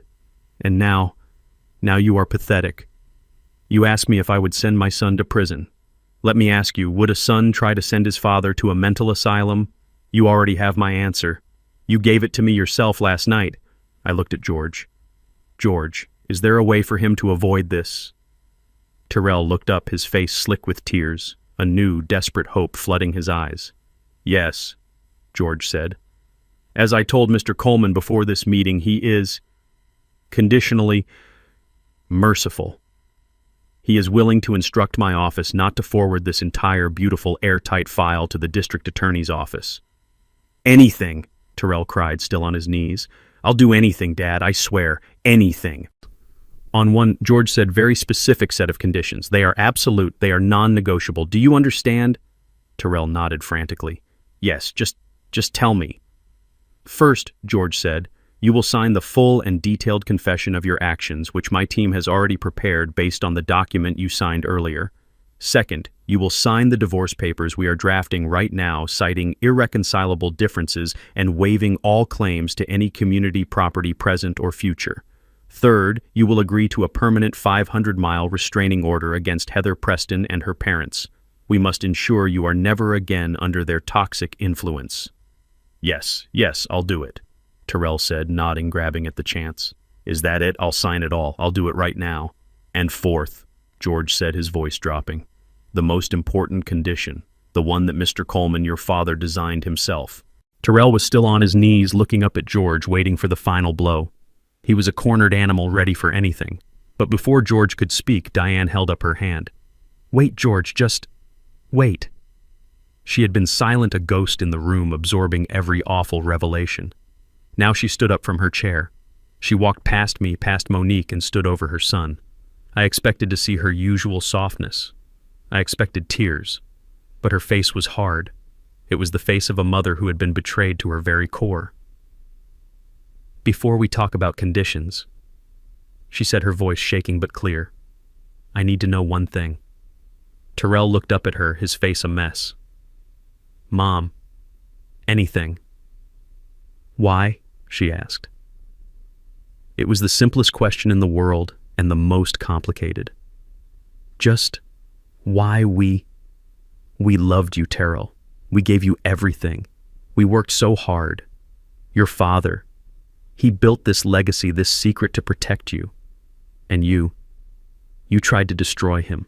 You looked at us, your own parents, and you saw what a burden, an obstacle. What did we do? What did I do to make you hate us so much?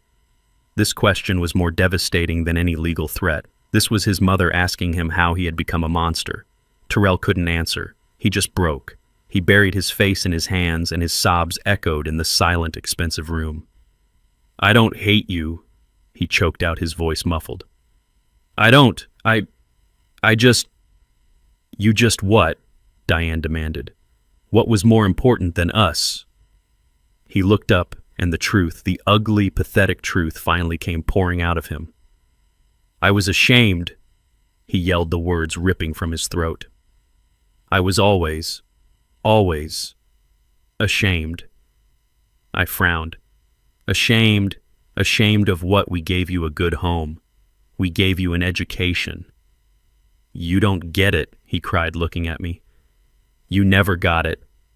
I grew up in that simple house, that humble house. I went to the state university while all my friends went to Yale and Harvard. You were an architect, Dad, but you drove a 10-year-old Honda and fixed your own roof. Mom, you were a homemaker, but you cut coupons and shopped at discount stores. You called it frugal. You called it valuing labor. He laughed that broken, terrible laugh again. You know what they called it, my friends? They called it poor. They called it cheap. So you were ashamed of us, I said. It wasn't a question. And then he continued, ignoring me. I met Heather and her family, Richard, Barbara. They had things. They didn't just have money, they had class. They talked about summers in the Hamptons, skiing in Gestad clubs that I didn't even know existed. They were better. They are criminals, Monique said, speaking for the first time. I didn't know that then, Terrell screamed at her. I just knew they were everything I wasn't. I wanted to be one of them. I wanted Heather. And to get her, I had to lie. I told her you were old money. I told her you were eccentric, and that you were modest by choice, but that you were secretly loaded. He looked at me, a bitter irony in his eyes. Turns out, I wasn't even lying, was I? You were loaded. You just never told me. The lie just got bigger. He went on, his voice dropping to a whisper. I had to buy her the ring. I took out a loan. I had to take her on vacations we couldn't afford. I took out another loan. Then I had to keep up. The condo, the car, the dinners, and the betting. I thought I could make one big score. Just one. Pay it all off. Live the life I was pretending to have. But you didn't win, I said. I never won, he whispered. I just lost, and lost, and lost. So you came for us, Diane said, her voice flat. When your lies ran out, you came for us. Terrell nodded, his shoulders slumping in total defeat. Heather's parents were coming to town. They wanted to see the estate. They wanted to meet the eccentric parents. I was trapped. I knew the moment they saw the house, the moment they met you. The jig was up. They would see you just as you were. Simple. And you couldn't have that, I said. No, I couldn't. So the plan to declare me incompetent, it was Richard's idea, he said, grabbing at the excuse. He said it was a standard high net worth move, that it was estate planning to protect the assets from erratic decisions. I went along with it. I thought, if I could just get control of the money, I could fix everything before you even knew it was gone. And when that failed, I pressed. What was the plan last night, Terrell? He wouldn't look at me. He looked at the floor. Tell me. It was desperation, he mumbled. Heather and her parents. They said we had to take control, that you were an obstacle, a burden. They said if we moved in, took charge, showed you that we were the ones in control, you would just give up. Give up, Diane repeated, horrified. You were trying to break our spirits. We were going to sell the house, he admitted. Use the money to pay off the immediate debts, move you and Dad into a nice facility, a really high-end one. We thought you'd be happier there, with people your own age. A facility, I said.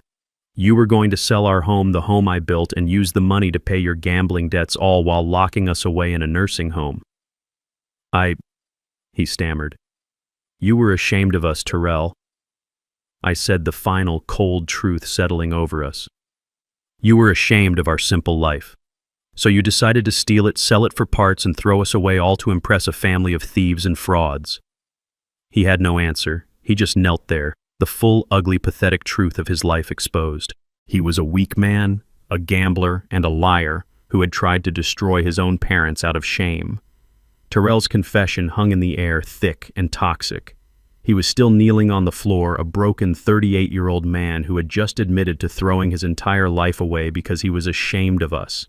He was ashamed of our love. Diane, who had been standing over him rigid with a mother's pain, slowly raised her right hand. I saw it coming, but I did nothing to stop it. The sound of her palm connecting with his cheek echoed in the high-ceilinged room. It was not a gentle tap. It was a hard, sharp slap that snapped Terrell's head to the side. That, she said, her voice trembling with a fury I had never heard from her in 45 years. That is for making me cry. That is for the terror you put us through. That is for standing in my kitchen and planning to throw your father and me into the basement. Terrell didn't even flinch. He just stayed there, his head bowed, the red mark blooming on his cheek. I thought that was it. I thought that was her final judgment. But then she did something that shattered my own resolve. She let out a great, shuddering sob, and she knelt on the floor in front of him. She pulled his head to her chest and wrapped her arms around him, holding him as he sobbed. And this, she cried, her tears falling into his hair. This is because you are still my son. You are my son, and you are a fool. A terrible, terrible fool, but you are still my son. Terrell's composure, the last of his pathetic defenses, completely shattered. He howled. It was a sound of pure, bottomless grief. He clung to his mother, his face buried in her shoulder, and they knelt there together, two halves of a broken heart, crying for the family that he had just destroyed. Monique turned her back, walking to the window to give them a moment of privacy. George looked at me, his face impassive, but his eyes said, "What now, Louis?" I let them cry for a full minute. I let the poison out, but this was not the end. This was the beginning of the consequences. I walked over to them. "Diane?" I said, my voice firm but not unkind. "That's enough." I placed my hand on her shoulder. She looked up at me, her face a mask of tears. "George, Monique," I said, "please give us a moment. My wife, my son, and me." George nodded. He and Monique quickly and quietly left the conference room, closing the heavy door behind them, leaving the three of us alone. I looked at Terrell, who was still kneeling, and at Diane, who was sitting on the floor beside him. "Get up, Terrell," I commanded. He sniffled, wiping his nose on the sleeve of his expensive rumpled suit. He looked like a disobedient child. "Dad, Get up." He slowly, painfully pushed himself to his feet. He stood before me, his head bowed, his shoulders slumped. "You have two paths," I said, my voice cold and hard. "I need you to listen very carefully. George and I have prepared a file. It contains the bank records, the testimony from the bank manager, the audio recordings of your Plan B conversation, and the signed confession that you and your criminal in-laws just gave us. It is enough to send you, Heather, and both her parents to prison for a very long time. That is path A. You and I and your mother never speak again." Terrell's eyes widened in raw terror. "Dad, no, you said there were conditions." "I did," I said. "And that is path B. You will avoid prison, Terrell. You will not face criminal charges from me, but you will pay for what you did. You will pay in a way that you finally understand. And these conditions, they are not negotiable. You will agree to all of them right here, right now, or I will call George back in here and he will walk that file straight over to the district attorney's office. Am I clear?" Yes, Dad, clear," he said, nodding frantically, his eyes desperate. "Anything, I'll do anything." "Good." I began to pace. "First, you will go into treatment, not just therapy. You are a gambler. You have an addiction. You will check into a 30-day inpatient program and you will follow it with outpatient meetings for as long as the doctor deems necessary. Am I clear?" "Yes, Dad." "Second, you will find a job. I don't care what it is. You can sweep floors, you can flip burgers, you can drive a truck. You will earn a paycheck with your hands. And with that paycheck, you will begin to pay back the $750,000 you owe, not to me, to the trust. You will pay it back with interest. You will not receive one single penny from me or from your mother or from the trust. Your inheritance is gone. Forever. Am I clear?" He swallowed hard. The reality of a lifetime of debt, of working-class labor, was hitting him. But he looked at me at the prison door waiting on the other side, and he nodded. "Yes, I understand. I will." Third, the Prestons, Heather, her entire family. You are done with them. George is drafting the divorce papers as we speak. You will sign them. You will file a permanent 500-mile restraining order against all three of them. You will never see them, speak to them, or contact them in any way for the rest of your life. They are poison, Terrell. They poisoned you and you let them. That ends today. Am I clear?" He didn't hesitate. "Yes, clear. It's over. I know." "Good," I said. I stopped pacing and stood in front of him. "And fourth, you will accept your punishment." Terrell looked at me, his eyes full of fear. Punishment, I thought. The job, the debt, that's not punishment, son. That's just being a responsible adult. That's just cleaning up your own mess. No, I mean a real punishment, a consequence, a daily reminder of what you did, of who you were willing to become. What is it?" he whispered. I let the silence sit for a moment. I looked at Diane. She nodded at me, her face still stained with tears, but her eyes were firm. She was with me. "You're going to come home," I said. Terrell's face flooded with a relief so profound he almost collapsed. "Home. Oh, Dad, thank you. Thank you." "Don't thank me yet." I cut him off. "You are not coming home as our son. You are coming home as our tenant. Monique is the new owner of the property. She will be your landlady." "I can pay rent," he stammered. "With my new job." "Oh, you'll pay rent," I said, "but not in money. You'll pay it in sweat. You are going to live in the basement." His face froze. "The basement. The guest room. The one in the basement. The one you and your wife so generously selected for me and your mother. That will be your new home. It's comfortable. It's convenient. It's close to the laundry room. And as you so rightly pointed out, one person doesn't really need all that much space. You will live there. And in exchange for rent, you will be the property's live-in handyman. You will fix the roof, Terrell. You'll unclog the drains. You will paint the fences. You will cut the grass. You will learn with your own hands what it takes to maintain the very house you were so ready to steal and sell. You will do that every day until you have paid your debt not just to the trust, but to this family. Do you accept these conditions?" He stared at me, the full weight of his humiliation, his fall from grace crashing down on him. He had gone from a $35 million heir to a broke, divorced gambler sentenced to live in his parents' basement as a handyman.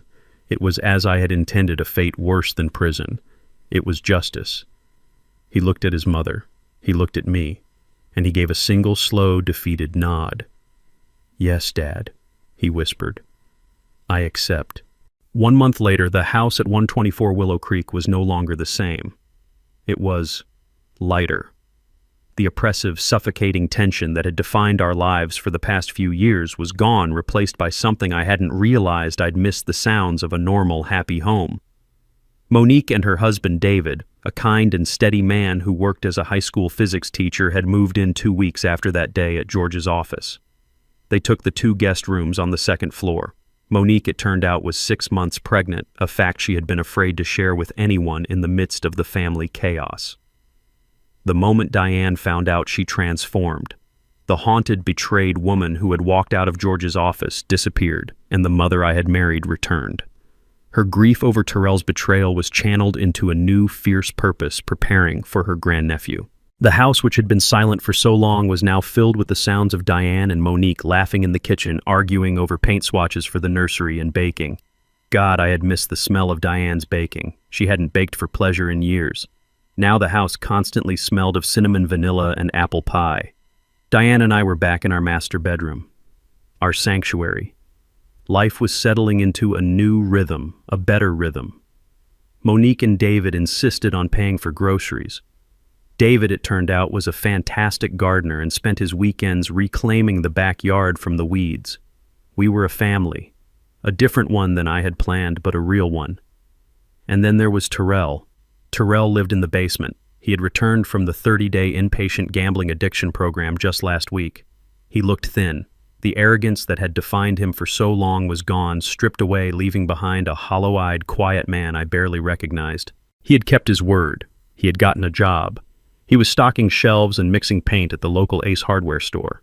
Every evening at exactly 6:15, I would hear the side door open and close. I would watch from the kitchen window as my son, my 38-year-old son, walked across the yard to the basement entrance. He was no longer the man in the sharp navy suit. He came home covered in a fine layer of drywall dust, his hair matted with sweat, his fingernails permanently stained with grease and paint. He looked exhausted. He looked broken, but he also looked real. He did not join us for dinner. That was part of the arrangement. His meals were his own responsibility. He ate alone in his basement room. He was a tenant, a handyman. He was serving his sentence. I did not speak to him, and he did not speak to me. We coexisted in the same house, 2 separate worlds. Diane would look at me, her eyes pleading, asking me to say something, to offer some small comfort. But I held firm. This was not a wound that could be healed with a simple, "I'm sorry." This was a debt that had to be paid in full with sweat and humility and time. This evening I was in the kitchen while Diane and Monique were upstairs. I was pouring myself a glass of water when I heard it, drip, drip, drip. The sound came from the kitchen sink, a steady, annoying, persistent leak from the faucet I had installed myself 15 years ago. I sighed. I looked at the drip, then I looked at the clock. 6:13 p.m. I waited. At 6:15 on the dot, I heard the side door. I watched Terrell walk past the window, his head down, his shoulders slumped, carrying his lunchbox. I dried my hands and walked to the basement door. I opened it and walked down the stairs. The room was clean, sparse. A single bed neatly made, a small desk, a hot plate in the corner. Terrell was standing in the middle of the room just taking off his heavy paint-stained work boots. He froze when he saw me. He looked like a startled animal. "Dad," he said. His voice was hoarse. "The faucet," I said, my voice flat all business. "The one in the kitchen, it's leaking. A seal is probably worn out. I need you to fix it." Terrell just looked at me. For a second, a flash of the old arrogant Terrell sparked in his eyes. The marketing director who didn't fix things. The man who hired people. I met his gaze unblinking. The spark died. He looked down at his dirty hands. "Okay," he said quietly. I'll need to go back to the store tomorrow. Get a new O-ring set for that model." "Fine," I said. "See that you do. Monique needs the kitchen for dinner." I turned to leave. I was halfway up the stairs when I stopped. I didn't turn around. "Your mother," I said, my back still to him. "She made that chicken cacciatore you like. There's a plate saved for you on the stove." I heard a sharp intake of breath from the room below. I waited. I heard a sound, a small choked noise. "Thank you," he whispered. His voice was thick. "Please, tell her thank you." I stood there for a moment longer, my hand on the railing. I was not ready to forgive him. I was not even close. But I knew what I was seeing. "You're paying your rent, Terrell," I said, still not looking at him. "You're getting your hands dirty. You're doing it on your own." I paused, and the final words came out heavy with the weight of everything we had lost and everything that was still broken. "For the first time in your life, you're doing it on your own." I walked up the stairs and closed the door, leaving him alone in the basement with his tools and the dinner his mother had saved for him. The phone rang 2 weeks later. It was George. His voice was crisp, efficient, and held a note of finality. "Louis," he said, "I wanted to give you the final update on the Preston side of things. It's officially over." I was sitting at my kitchen table nursing a cup of coffee. Through the window I could see Diane and Monique in the backyard, sitting on the porch swing, talking animatedly about the baby that was on the way. "What happened, George?" I asked, my voice calm. "Richard Preston," George began, "was arrested by federal agents an hour ago at his golf club, right on the 9th hole." I closed my eyes. Justice. "The SEC investigation we uncovered was the final nail," George continued. "He wasn't just borrowing from his clients, Louis. He was running a full-blown Ponzi scheme. He's looking at 20 years minimum. He's not getting out." I thought of that arrogant, condescending man who had laughed in my face and told me I was irrelevant. He was a man who measured everyone by their bank account, and his, it turned out, was built on pure fantasy. "And his wife Barbara?" I asked. "Completely wiped out," George replied, and I could hear the grim satisfaction in his voice. "Every account she had was tied to his fraudulent business. The house has been seized by the feds. The cars are gone. She's currently living in a Motel 6, according to my investigator. She's functionally bankrupt. Worse," George added, "she had the audacity to try and call my office demanding that the Coleman Trust pay for her legal fees. She claimed she was a victim of my aggressive tactics." "What did you do?" "I sent her a bill," George said flatly, "for the emotional distress she caused my clients, Mr. and Mrs. Louis Coleman. She won't be calling again. The Prestons Louis are finished, socially, financially, and legally. They flew too close to the sun and they got burned." I felt a quiet sense of order settle over me. It wasn't joy, it was just completion. "And the daughter?" I asked. I couldn't bring myself to say her name. "Ah, yes, Heather. She's been busy," George said. "How so?" "She filed for divorce immediately, just as she had threatened. Her lawyer, a real shark from a downtown firm, filed a motion to seize all of Terrell's assets as emergency alimony. She was still convinced, even after everything, that the $35 million was hiding somewhere. She was convinced that we were just playing an elaborate game." "What happened?" I asked, though I could guess. George actually chuckled, a dry, humorless sound. "It was anticlimactic. We had Terrell submit his last 3 pay stubs from the Ace Hardware store. We provided a notarized copy of his new lease agreement for the basement room. We showed his bank account, which currently has a balance of $212.48. I pictured Heather's face. "Her lawyer," George said with deep satisfaction, "quit the case this morning. He cited non-payment of services. It seems Heather couldn't afford her own shark. She has no job, no skills, and her parents' credit cards are now just useless pieces of plastic. She gets nothing. So she's left with nothing.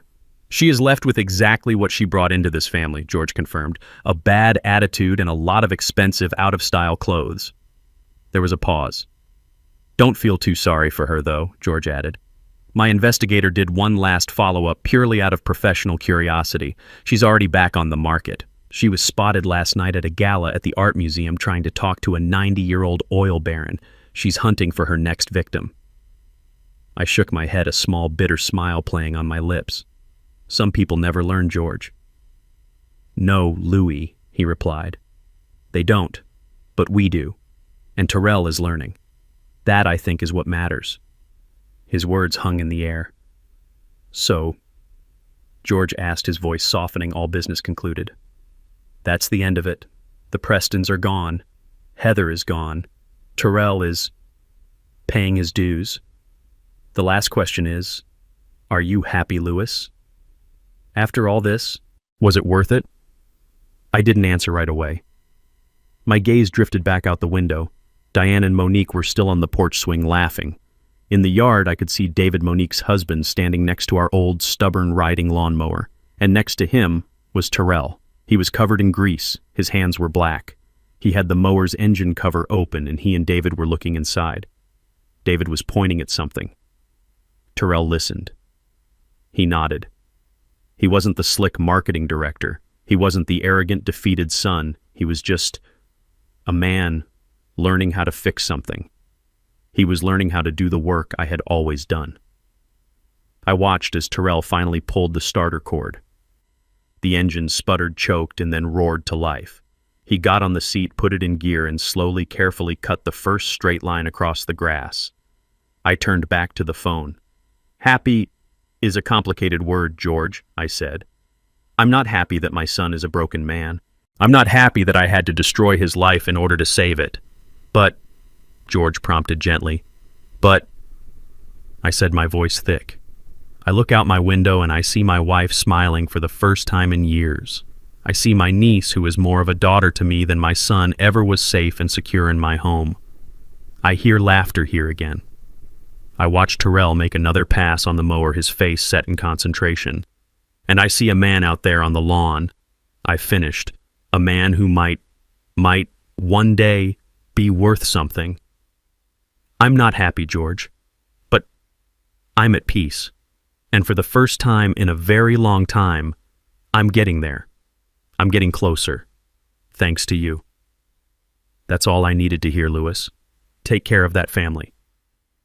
I will, I said. The real one. I hung up the phone. 6 months had passed since the day in George's office. 6 months since the old toxic order of my family had shattered. Winter had come and gone, and now a cool spring evening was settling over the house. Sunday dinner at 124 Willow Creek had once been a performance. A tense, quiet affair where Diane and I tried to pretend and Terrell and Heather pretended right back, all of us choking on unspoken resentments and lies. But this was different. The table was set for 5. The air in the dining room wasn't heavy. It was light. It smelled like Diane's roasted chicken and the lemon pound cake Monique had baked. David, Monique's husband, was telling a funny story about a student in his physics class who tried to argue that gravity was optional. Diane was laughing, a real deep laugh that I hadn't heard in years. She and Monique were sitting close together. Monique was 8 months pregnant now, glowing and full of life, and Diane fussed over her constantly, her grief over Terrell's betrayal channeled into this new, fierce purpose. I'm telling you, Diane Gray is too sophisticated, Monique said, pointing with her fork. Nonsense, Diane countered, her eyes sparkling. Gray is calming. We can add accents. Yellow ducks. It will be beautiful. We don't want the baby to be overstimulated, do we? They looked happy. My wife, who had been a ghost in her own home, was alive again. She had a purpose. She was going to be a grandmother in all but blood. And at the far end of the table, sitting in the chair that Richard Preston had once tried to claim, was Terrell. He was quiet. He ate his food, his eyes on his plate. He had been living in the basement for 6 months, working at the hardware store for 5. He looked different. The arrogance that had defined him for so long was gone, stripped away, leaving behind a hollow-eyed, quiet man. His hands His hands told the story. They were no longer the soft hands of a marketing director. They were rough. The knuckles were calloused, the fingernails clean but permanently stained around the edges. They were the hands of a man who worked. He didn't join us for dinner every night. But Sunday was becoming a tradition. It was Monique who had insisted. He's part of the household, Uncle Louis. He does the work. He should eat with the family. He listened. He didn't interrupt. He didn't boast. He didn't pretend. He was just there. "Terrell," David said, pulling him into the conversation. "That fix you did on the attic insulation, brilliant. Our room is 10 degrees warmer." Terrell looked up, surprised to be addressed. "Oh, it was just some fiberglass batting. The old stuff was compressed. I saw a draft by the north-facing eave." "Well, whatever it was," Monique smiled at him. "It worked. Thank you." Terrell just nodded, a slight flush rising on his neck. "You're welcome." He went back to his chicken. He wasn't the center of attention. He wasn't the heir apparent. He was just the man who lived in the basement, the man who fixed things. And for the first time, it seemed like that was enough. After dinner, Diane and Monique started clearing the plates, arguing over who got the last piece of cake. David went upstairs to read. I did what I always do. I went to the front porch. The air was cool, crisp. The smell of spring azaleas. I sat in my old rocking chair, the one my own father had built, and looked out at the quiet street. 124 Willow Creek. It was my house again. I heard the screen door creak open and close behind me. It was Terrell. He stood awkwardly by the door for a moment, his hands twisting in the pockets of his clean jeans. He looked nervous. "Dad," he said. His voice was quiet. "Terrell," I replied, not turning. I just kept rocking. He walked over and stood in front of me, blocking my view of the street. He looked smaller, not diminished, just human. Can I talk to you for a minute?" "I'm listening."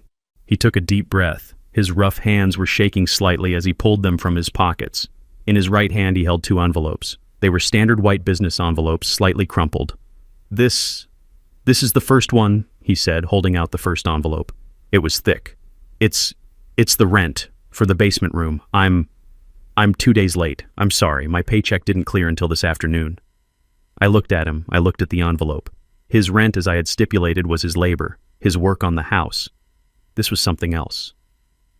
"What is this?" I asked. "Monique and David, they're having a baby," he stammered, not meeting my eyes. "The work I do, it's fine for the house, but they need money. For diapers, for things. It's my paycheck from the hardware store, all of it. For this month. It's $512.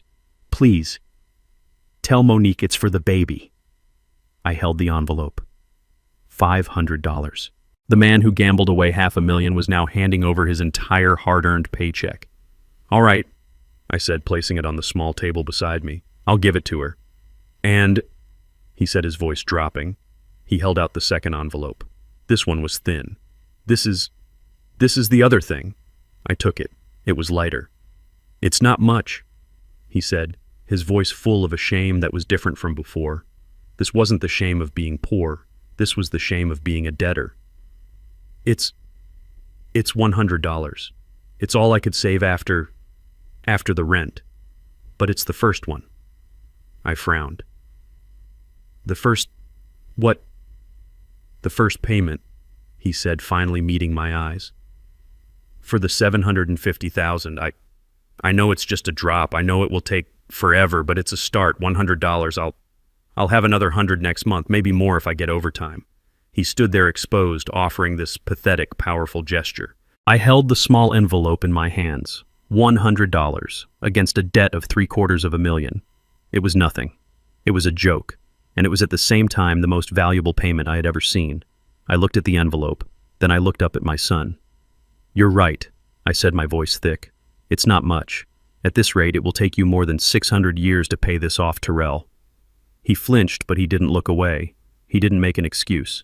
He just stood there and took the truth. "I know, sir," he whispered. I slowly, deliberately put the envelope with the $100 into the breast pocket of my shirt right over my heart. "All right," I said, patting the pocket. "One payment down, a lot more to go." A single tear escaped his eye and rolled down his cheek. He wiped it away angrily with the back of his rough hand. "Yes, sir." He stood there for another moment. "The faucet, in the kitchen, I fixed it. It won't drip anymore." "Good," I replied. "That's good work." He nodded as if he had just been given the greatest compliment of his life.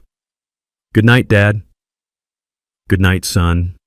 He turned and walked back to the basement door, his shoulders straight. I sat there on the porch for a long time, rocking back and forth in my father's chair. I heard the faint sounds of Diane and Monique laughing as they washed the dishes. I heard the distant sound of the city. I felt the crisp spring air on my face.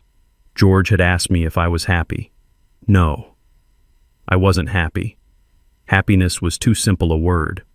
I had lost my son, the brilliant, arrogant, weak, lying marketing director. That son was gone forever. I had been forced to destroy him. But as I sat there in the dark, my hand resting on my chest, feeling the small crin-clad envelope in my pocket, I realized that in the wreckage I had found something else. I had found a man who was paying his debts, a man who fixed what was broken, a man who was learning the hard way how to build a life instead of just buying one. I had lost the son I thought I wanted, but I had finally found the man I had always needed him to be. I closed my eyes. The house was quiet. The war was over, and for the first time in my 69 years, my world was finally truly in order. I was at peace. Here is the lesson we can all take from this story. This story teaches us a powerful lesson about the difference between price and value. Terrell and the Prestons were obsessed with the price of everything: the house, the cars, the status, but they understood the value of nothing. They mistook Lewis's humility for weakness and his simplicity for poverty. But true wealth isn't about what you can show off. It's about the character you build in private, the integrity you maintain under pressure, and the peace you find in an honest life. Respect, loyalty, and dignity are the only assets that can never be faked, forfeited, or gambled away. What did you think of Terrell's path to redemption? And who do you think was the real villain in this story? Let me know your thoughts in the comments below. And if you like this story and want to hear more, please remember to like and subscribe.